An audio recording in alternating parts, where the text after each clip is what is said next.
संसद में बैठे थे, मगर बोला तो बस खुलकर असदुद्दीन ने बोला। सुनेंगे दोस्तों इमरान प्रताप बरी की शानदार नज़्म। इससे पहले बता दूं दोस्तों, अखिलेश यादव पूर्व मुख्यमंत्री कहते हैं हर मस्जिद के नीचे मंदिर खोजने वाले तत्व इस देश को शांति से रखना ही नहीं चाहते। चलिए पहले सुनते हैं इमरान प्रताप बरी की नज़्म। तो आपसे गुजारिश है वीडियो को लाइक कीजिए और चैनल को जरूर सब्सक्राइब कीजिए। लोकसभा में तमाम लोगों की खामोशी, तमाम पार्टियों की खामोशी ने कहीं ना कहीं ये सोचने पे मजबूर किया कि हमारे मुद्दों पर बोलने वाले लोग कितने कम होते जा रहे हैं। या मुल्क में सियासत ऐसे मकाम पर आके खड़ी हो गई है कि जल्दी कोई बात नहीं करना चाह रहा है हमारे आपके मुद्दे पर। सियासी इख्तिलाफात भले हो, मेरे नजरिया किसी शख्स की सियासी पॉलिटिकल स्टाइल से भले मेरा ना मेल खाता हो, लेकिन मैं 4 मिसरे पढ़ता हूं क्योंकि जहां मुझे गलत लगता है मैं वहां गलत बोलता हूं। लेकिन अगर किसी शख्स की तारीफ बनती है तो मेरा मन करता है कि मुझे 4 मिसरे जरूर पढ़ने चाहिए। मैं पढ़ता हूं साहब, मैं 4 मिसरे पढ़ता हूं। निजामुद्दीन भाई, मैंने कहा ना कि सियासी इख्तिलाफात भले हों, बहुत सारे मसले ऐसे हैं जहां मैं उनसे इत्तेफाक नहीं रखता, लेकिन परसों जो पार्लियामेंट में हालात गुजरे हैं मेरा मन करता है कि मुझे ये 4 मिसरे पढ़ने चाहिए। मैं पढ़ता हूं साहब कि महज एक शख्स बोला क्यों नहीं 2-3 ने बोला, महज एक शख्स बोला क्यों नहीं 2-3 ने बोला, वही हक बात बोली जो हमारे दीन ने बोला, वही हक बात बोली जो हमारे दीन ने बोला। बहुत से और एमपी भी उसी संसद में बैठे थे।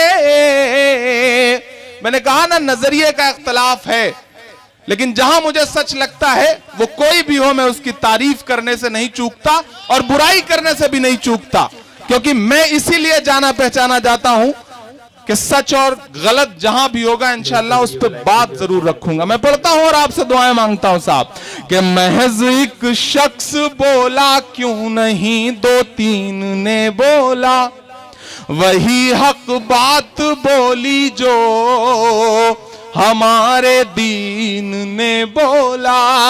बहुत से और एमपी भी उसी संसद में बैठे थे, मगर बोला तो बस खुलकर असदुद्दीन ने बोला, मगर बोला तो बस खुलकर असदुद्दीन ने बोला। मैं गिरूंगा नहीं, कोई नहीं, मुझे पता है कहां तक जाना है और कहां से वापस आना है। भाई साहब इस चक्कर में आ गए कि कहीं मैं माइक लेकर के अपने प्रतापगढ़ वालों के बीच में ना चला जाऊं। आप मुतमईन रहें, इंशाल्लाह दायरा पता है मुझे कहां तक जाना है। किसी को हटा ले प्लीज, मेहरबानी करके। फिर से नंबर दोहरा दे, नंबर सुना नहीं किसी ने। 1001 किसी की गाड़ी है, वो जिसकी भी हो उनसे गुजारिश है कि उसे हटा लें। जा रही है माइक वाले जो साथी हैं, माइक वाले बाबू जरा माइक तो बढ़ा दो। अच्छा, जैसे मैंने माइक वाले बाबू कहा, पीछे से एक साहब ने कहा नहीं डीजे वाले बाबू बोलिए। ये लोगों को गाने कितने याद हैं, उनकी जुबान पे किस तरह से चढ़े हुए हैं। माइक अब आवाज आ रही है। महज एक शख्स ने बोला, महज एक शख्स बोला क्यों नहीं 2-3 ने बोला, वही हक बात बोली जो हमारे दीन ने बोला। बहुत से और एमपी भी उसी संसद में बैठे थे, मगर खुल कर के तो केवल असदुद्दीन ने बोला, मगर खुल कर के तो केवल असदुद्दीन ने बोला। बिल पास होना बाकी है। लोकसभा में कोई कायदे का नेता भी नहीं था कांग्रेस का। राज्यसभा में गुलाम नबी आजाद हैं, अहमद पटेल साहब हैं।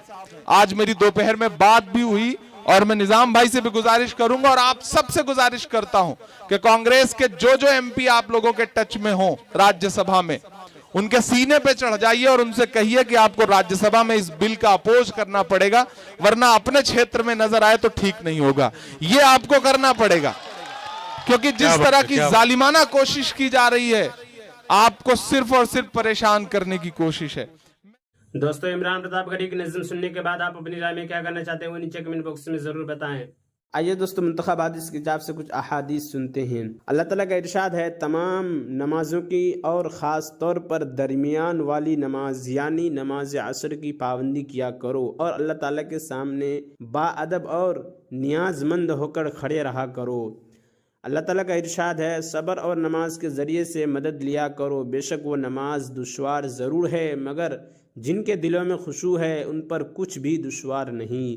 फ़ायदा सब्र यह है कि इंसान अपने आप को नफसानी ख्वाहिशात से रोके और अल्लाह ताला के तमाम अहकाम पूरे करे। नेज़ तकलीफ़ों को बर्दाश्त करना भी सब्र है। आयत शरीफा में दीन पर अमल करने के लिए सब्र और नमाज के ज़रिए से मदद का हुक्म दिया गया है। हज़रत अबू हुरैरा रज़ियल्लाहु अन्हु रिवायत करते हैं कि रसूलुल्लाह सल्लल्लाहु अलैहि वसल्लम ने इरशाद फरमाया, बंदा नमाज के दौरान इन सजदों की हालत में अपने रब के सबसे ज़्यादा करीब होता है, लिहाजा इस हालत में खूब दुआएं किया करो। फ़ायदा नफल नमाजों के सजदों में ख़ास तौर पर दुआओं का अहतमाम किया करो। हज़रत उबादा बिन सामित रज़ियल्लाहु अन्हु रिवायत करते हैं कि उन्होंने नबी अकरम सल्लल्लाहु अलैहि वसल्लम को इरशाद फरमाते हुए सुना, जो बंदा भी अल्लाह ताला के लिए सजदा करता है, अल्लाह ताला इसकी वजह से ज़रूर एक नेकी लिख देते हैं, एक गुनाह माफ़ फरमा देते हैं और एक दर्जा बुलंद कर देते हैं। लिहाजा खूब कसरत से सजदा किया करो यानी नमाज पढ़ा करो।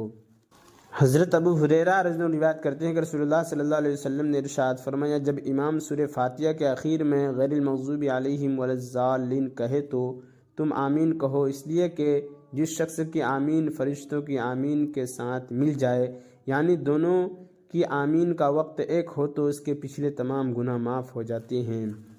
हज़रत अबू हुरैरा रिवायत करते हैं कि रसूलुल्लाह सल्लल्लाहु अलैहि वसल्लम ने इरशाद फरमाया, अल्लाह ताला उस शख्स पर रहमत फरमाए जो रात को उठकर तहज्जुद पढ़े, फिर अपनी बीवी को भी जगाए और वो भी नमाज पढ़े, और अगर नींद के गलबा की वजह से वो न उठी तो उसके मुंह पर पानी का हल्का सा छींटा देकर जगावे।